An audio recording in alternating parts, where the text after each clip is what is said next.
Notre espace est une aire de mobilité et un lieu de brassage culturel et éthique. Nos espaces maritimes recèlent d'énormes ressources biologiques et non biologiques. التنقل الثقافي والعرقي، فمناطقنا البحرية تحتوي على موارد حيوية وبيولوجية ضخمة. إن إفريقيا الأطلسية هي منطقة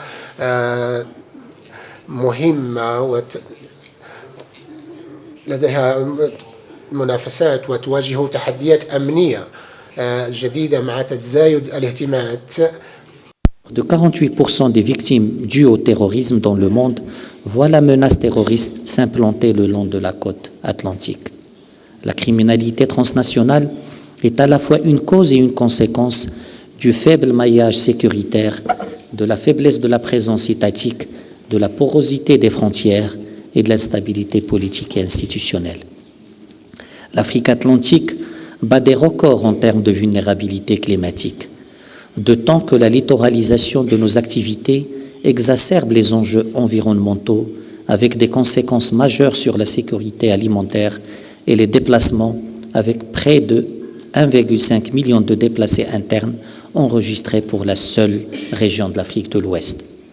Ainsi, le réchauffement climatique mène à une montée annuelle des eaux atlantiques africaines de près de 3,6 mm, impactant directement les activités économiques et la vie côtière. À cela s'ajoutent les défis de développement humain, de développement économique, de développement durable et de développement tout court.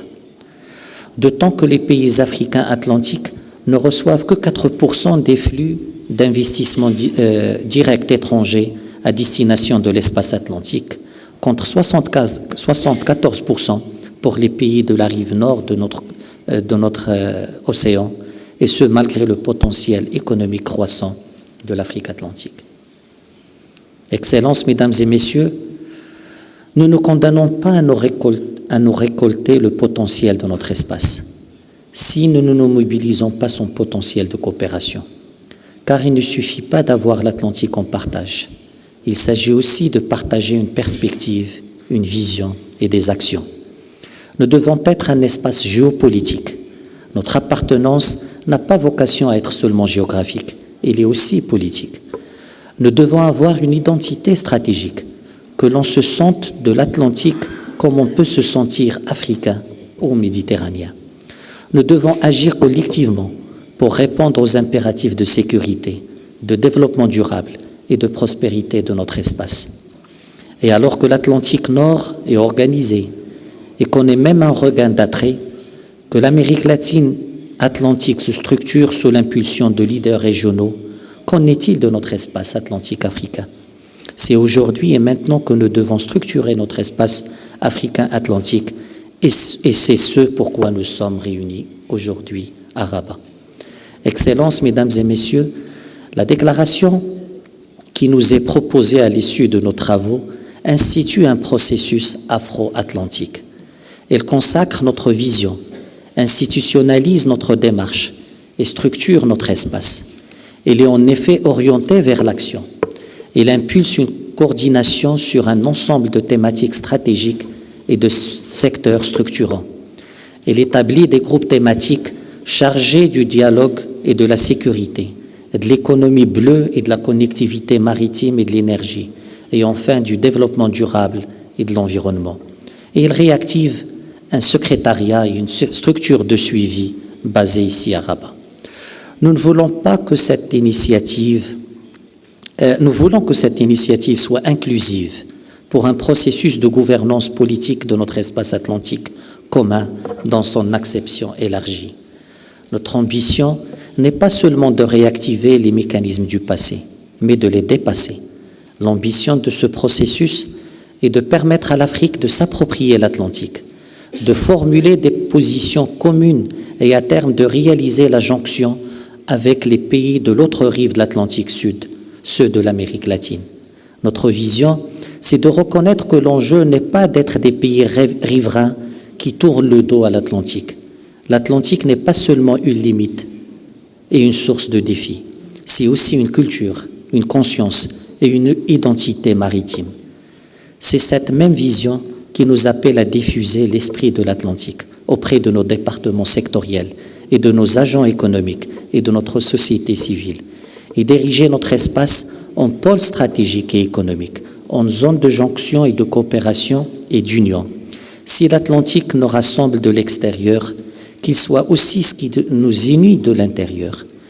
Alors chaque 8 mai, nous allons et nous aurons à célébrer 2 événements, celui de la journée des océans et celui de la relance du processus africain-atlantique. Vive l'Afrique, vive l'Atlantique et vive l'Afrique atlantique. Je vous remercie.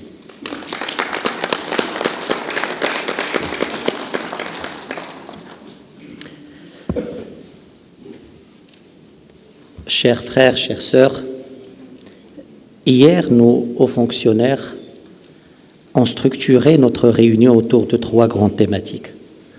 Celle de la paix et de la sécurité, celle de l'économie bleue et de la connectivité, et celle de l'environnement et du développement durable. Et pour chacun de ces thèmes, un chef de file a été identifié pour coordonner nos travaux et surtout prendre le lead sur cette thématique. Le Nigeria pour la paix et la sécurité, le Gabon pour l'environnement et le développement durable, et le Cap Vert pour l'économie bleue et la connectivité. Avec votre permission, nous allons écouter les 3 chefs de file par rapport à ces thématiques avant d'ouvrir le débat sur la problématique générale, mais aussi sur ces thématiques pour essayer d'identifier des actions concrètes pour notre action future. Je donne donc la parole à mon frère Jeffrey Onyama, ministre des Affaires étrangères du Nigeria et chef de file de la thématique dialogue politique, de sécurité et de sûreté, qui nous présentera les enjeux et les opportunités par rapport à cette thématique. Cher Jeffrey, you have the floor. قبل ما تخرجوا ما تنسوش تابوناو في العشان يوتيوب وبارطاجيو الفيديو وديروا جيم وتابعوا الدار على مواقع التواصل الاجتماعي.